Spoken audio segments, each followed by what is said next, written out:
আসসালামু আলাইকুম গাইস। দেশ ও প্রবাস থেকে যে যেখান থেকে আমার এই ভিডিও প্রোগ্রামটি দেখছেন সকলকে আন্তরিক অভিনন্দন এমনকি ভালোবাসা। তো আজকের কথা হলো সুন্দরী আপুর আর জীবনের গল্প আমরা তুলে ধরব। আপুটার নাম হচ্ছে আয়েশা আক্তার। আপুটার দেশের বাড়িটা হচ্ছে নোয়াখালী লক্ষ্মীপুর। আপুটার ফ্যামিলির মধ্যে মা আছে, বাবা নাই, নানির কাছে থাকে। মা অসুস্থ মানুষ, নানির কাছে থাকে থাকে মেয়েটি অনেক খুব কষ্টতে সংসারে চলে। তো উনি চাচ্ছে ভালো একটা সুন্দর মনের মতো মানুষ পেলে বিবাহ করে জীবন সঙ্গী হিসেবে গ্রহণ করবে। সে যে কোনো বয়সের হোক তাতে কোনো সমস্যা নয়। সে যে মেয়েটিকে বিবাহ করবে সে যৌতুক ছাড়া বিবাহ করতে হবে, এমনকি তার মার দায়িত্ব নিতে হবে। সে সে সে যে কোনো বয়স হোক তাতে কোনো সমস্যা নয়। আপুটার নাম হচ্ছে আয়েশা আক্তার।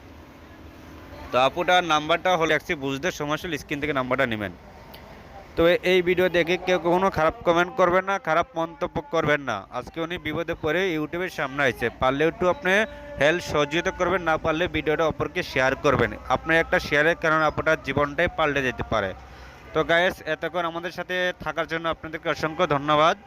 তো গায়েস, যারা নিত্য নতুন অসহায় নারীর জীবনের প্রতিবেদন ভিডিও আমাদের ইউটিউব চ্যানেলে দিতে চান তারা আমাদের ইনবক্সে কমেন্ট করবেন।